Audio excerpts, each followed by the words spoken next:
Well, here we are as we begin our exploration together on this course, Managing Your State of Well-Being. I'm so looking forward to sharing ideas with you around the subject, as well as providing you with some practical tools in our workbooks that will make a difference. Now, you may notice we are living in a very challenging environment right now, and there's a term for it. It's called the VUCA environment.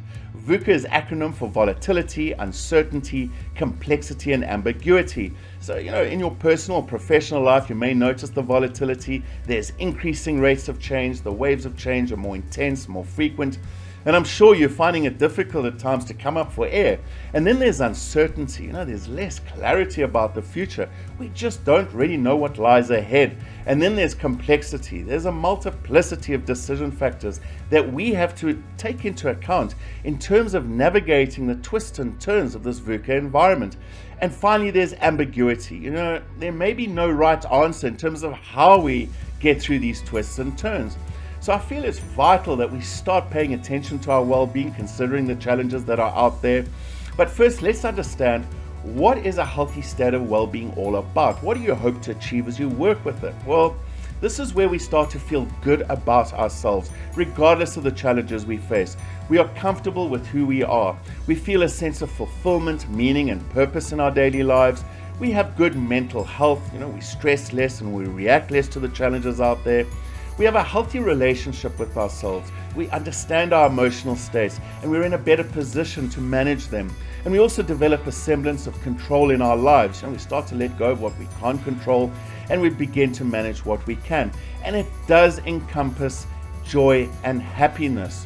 So why is it vital in today's environment that we work with our well-being? Well, the research shows that as we do so, we have improved cognitive abilities. We are able to problem solve through the challenges we face.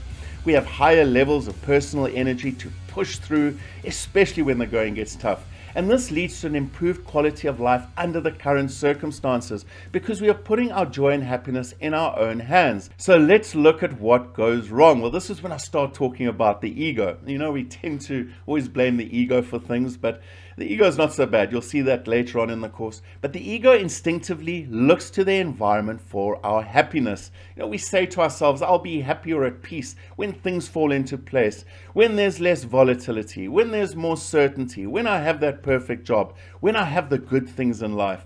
And we'll explore why the ego gets it wrong later on. But for now, it's important just to be aware that if we let the ego make the choices for us, it's going to go into this VUCA environment. And the VUCA environment can't really give us what we need for our well-being. So where do we begin? Well, let's see. What do the philosophers say? This has been a question raised since the dawn of philosophy. Where do we find our happiness, our joy, and our well-being?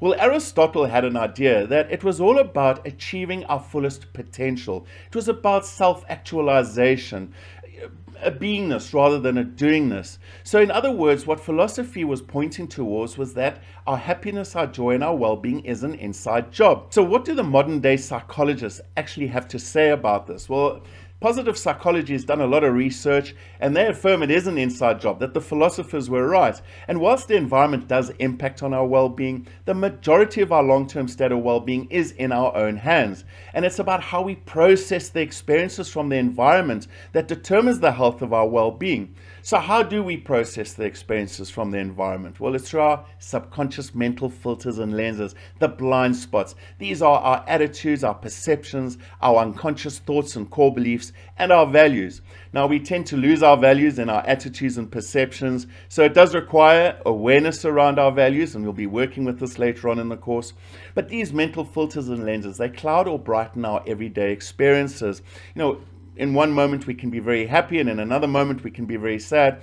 And it's through these mental filters and lenses that this happens. So as we start changing these lenses, we start to change the long-term health of our well-being. So what will we be doing in this course? Well, this is a bit of a clue for you.